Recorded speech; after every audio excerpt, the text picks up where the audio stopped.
Hi friends, അസ്സലാമു അലൈക്കും. റംദാൻ കരീം. എല്ലാവർക്കും പുതിയ വീഡിയോയിലേക്ക് സ്വാഗതം. അപ്പോൾ ഇന്ന് ഞാൻ വന്നിട്ടുള്ളത് നോമ്പ് തുറൻ്റെ കുറച്ച് വിശേഷങ്ങളുമായിട്ടാണ്. വീഡിയോയിലേക്ക് പോകുന്നതിന് മുമ്പായിട്ട് ആദ്യമായിട്ട് എൻ്റെ വീഡിയോസ് കാണുന്നവരുണ്ടെങ്കിൽ ഒന്ന് സബ്സ്ക്രൈബ് ചെയ്യുക, കൂടെയുള്ള ബെല്ലൈക്കണും കൂടെ ഒന്ന് ക്ലിക്ക് ചെയ്യുക. ആദ്യം തന്നെ നമുക്ക് ഉന്നക്കായൻ്റെ റെസിപ്പി നോക്കാം. അപ്പോൾ 2.5 കിലോ നേന്ത്രപ്പഴം ഞാൻ നന്നായിട്ട് വേവിച്ചെടുത്തിട്ടുണ്ട്. അത്യാവശ്യം വലുപ്പമുള്ളൊരു തേങ്ങയാണ് ഞാൻ എടുത്തിട്ടുള്ളത്. ചട്ടിയിലേക്ക് 1 സ്പൂൺ നെയ്യ് ഒഴിച്ചിട്ട് അതിലേക്ക് തേങ്ങ ഇട്ട് കൊടുത്തിട്ടുണ്ട്.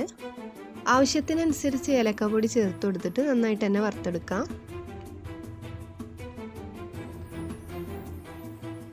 വറവൊക്കെ പാകമായിട്ട് വന്നിട്ടുണ്ട്. ഇനി ചട്ടിയിൽ നിന്ന് മാറ്റി വെക്കാം. ചൂടായ ചട്ടിയിലേക്ക് 1 സ്പൂൺ നെയ്യ് ഒഴിച്ച് കട്ട് ചെയ്ത് വെച്ച അണ്ടിപ്പരിപ്പ് ഒന്ന് വറുത്തെടുക്കാം.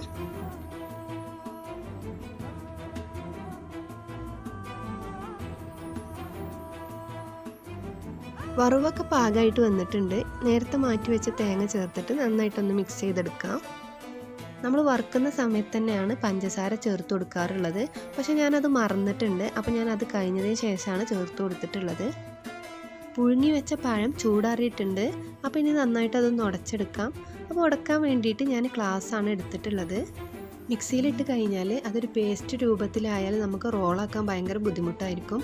അതുകൊണ്ടാണ് ഞാൻ ഗ്ലാസ് കൊണ്ട് അടച്ചിട്ടുള്ളത്. നന്നായിട്ട് തന്നെ ഉടഞ്ഞ് കിട്ടിയിട്ടുണ്ട്. നേരത്തെ പറഞ്ഞില്ലേ പഞ്ചസാര ചേർക്കാൻ മറന്നു എന്ന്. ഞാൻ ആവശ്യത്തിനുള്ള പഞ്ചസാര തേങ്ങയിലേക്ക് ചേർക്കുന്നുണ്ട്. എല്ലാം കൂടെ നന്നായിട്ടൊന്ന് മിക്സ് ചെയ്തെടുക്കാം.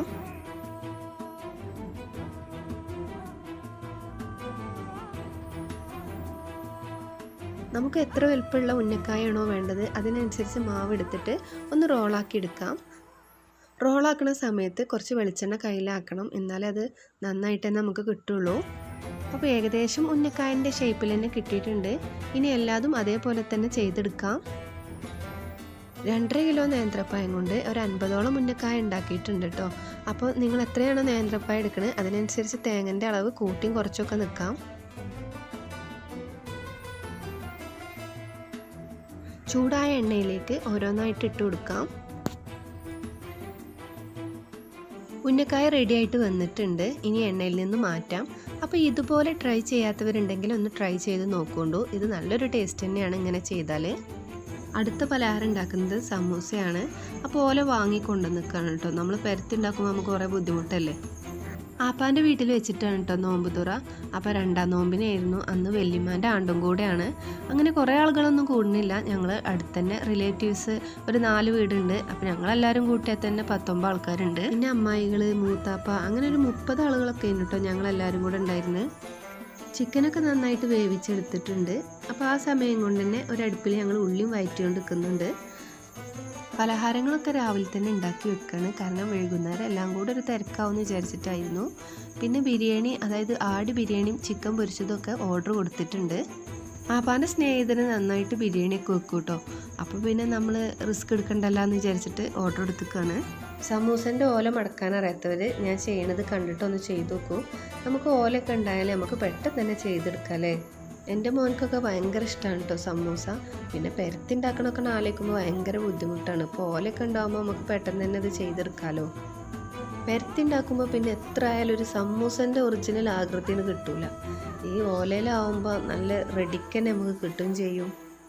ഞാൻ റെഡിയാക്കുന്ന സമയത്ത് ഒരു ഭാഗം പൊരിക്കാൻ തുടങ്ങിയിരുന്നു. അങ്ങനെ പെട്ടെന്ന് തന്നെ ആ പണികളൊക്കെ തീർത്തു. സമൂസ ഉന്നക്കായൊക്കെ പൊരിച്ച് കഴിഞ്ഞ് കുറച്ച് നേരമൊക്കെ വർത്താനം പറഞ്ഞിരുന്ന് അങ്ങനെ ഉറങ്ങി എണീറ്റ് അങ്ങനെ ഒരു 4 മണിൻ്റെ ശേഷമാണ് കേട്ടോ പിന്നെ ഞങ്ങൾ അടുക്കളയ്ക്ക് വന്നിട്ടുള്ളത്. അസറിസ്കാരൊക്കെ കഴിഞ്ഞ് ഞാൻ അടുക്കളയ്ക്ക് വന്നപ്പോഴത്തേന് ഏകദേശം തരിപ്പരിപാടികളൊക്കെ കഴിച്ചിട്ടുണ്ട്. പിന്നെ അതിക്ക് അണ്ടി മുന്തിരിയൊക്കെ ഒന്ന് വറുത്തിടുക, അങ്ങനെയുള്ള ചെറുപണികളൊക്കെ പിന്നെ ഉണ്ടായിരുന്നുള്ളൂ. തരിക്കഞ്ഞിയൊക്കെ ഉണ്ടാക്കുമ്പോൾ നിറച്ച് അണ്ടിപ്പരിപ്പൊക്കെ ഇടും കേട്ടോ. ഞാനാവുമ്പോൾ പിന്നെ 2 3 ഒക്കെ ഇട്ട് അഡ്ജസ്റ്റ് ചെയ്തിട്ടാണ് എൻ്റെ തരികാച്ചലൊക്കെ. പൊതുവേ അമ്മാക്കും അപ്പാക്കും മാത്രം ഉണ്ടാക്കുകയാണെങ്കിൽ തന്നെ നല്ല അണ്ടിപ്പരിപ്പൊക്കെ ഇടും. അതുകൊണ്ട് തന്നെ ആമാൻ്റെ തരിക്കഞ്ഞി കുടിക്കാനൊരു പ്രത്യേക ഒരു ടേസ്റ്റ് തന്നെയാണ് കേട്ടോ. അണ്ടിപ്പരിപ്പൊക്കെ നല്ല വറുത്ത് വന്നതിന് ശേഷം അതിക്ക് ചെറിയുള്ളി ഇട്ടൊന്ന് മൂപ്പിച്ചെടുക്കുന്നുണ്ട്. ചെറിയുള്ളി മൂപ്പിച്ചതും അണ്ടിപ്പരിപ്പ് വറുത്തൊക്കെ കൂട്ടിയിട്ട് ആ തരിക്കഞ്ഞി ഇങ്ങോട്ട് കുടിക്കുമ്പോൾ എന്തൊരു ടേസ്റ്റാണ് അല്ലേ. ഞാൻ എപ്പോഴും ഇങ്ങനെ വിചാരിക്കലുണ്ട് കേട്ടോ, ഈ മലപ്പുറക്കാർക്ക് മാത്രമാണോ ഈ തരിക്കഞ്ഞിനോട് ഇത്ര ഒരു ഇഷ്ടം എന്നൊക്കെ അങ്ങനെ വിചാരിക്കലുണ്ട് കേട്ടോ.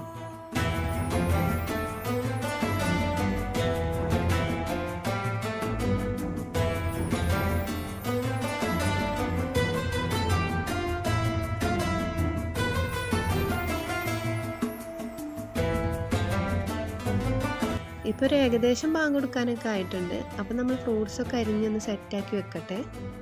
ഫ്രൂട്ട്സ് കളത്തിൽ കുറവ് മാങ്ങേനു. അപ്പോൾ ഞങ്ങളതിങ്ങനെ കട്ട് ചെയ്യുമ്പോൾ പറഞ്ഞു നമുക്ക് മാങ്ങയൊന്നും കിട്ടലുണ്ടാവില്ല, അങ്ങനെയൊക്കെ തന്നെ പറഞ്ഞിരിക്കായിരുന്നു. നോമ്പറക്കണ സമയത്ത് സാനു വേഗം മാങ്ങ എടുത്ത് തിന്നുട്ടോ. എന്നിട്ട് അവൾ പറഞ്ഞു നല്ല ടേസ്റ്റ് ഉണ്ട് മാങ്ങാറിന്. അതിൽ ജെന്നും ജിനും വേഗം മാങ്ങ എടുത്താണ്ട് തിന്ന് സാനുവിൻ്റെ മുഖത്തൊക്കെ ഒരു നോട്ടായിരുന്നു. കാരണം മാങ്ങ അറക്കാനും വയ്യ തുപ്പാനും വയ്യ, അത്രയും പുളിയായിരുന്നു കേട്ടോ.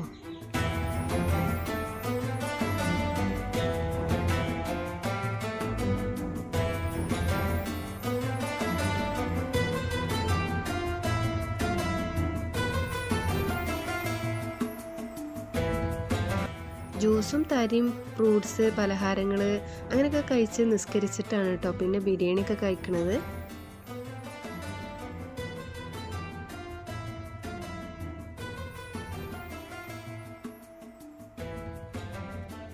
ആട് ബിരിയാണിയും ചിക്കൻ പൊരിച്ചതൊക്കെ നല്ല ടേസ്റ്റ് ഉണ്ടായിരുന്നു കേട്ടോ.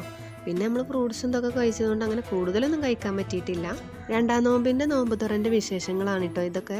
കാരണം നമ്മളിത് അപ്ലോഡ് ചെയ്യുമ്പോൾ 5ാമത്തെ നോമ്പാവും. പിന്നെ നമ്മൾ ആദ്യം എടുത്ത് വെച്ച വീഡിയോസൊക്കെ ഉണ്ടായതുകൊണ്ട് അതൊക്കെ അപ്ലോഡ് ചെയ്ത് കഴിഞ്ഞിട്ട് പതുക്കെ അങ്ങനെ ചെയ്യാമെന്ന് വിചാരിച്ചിട്ടാട്ടോ.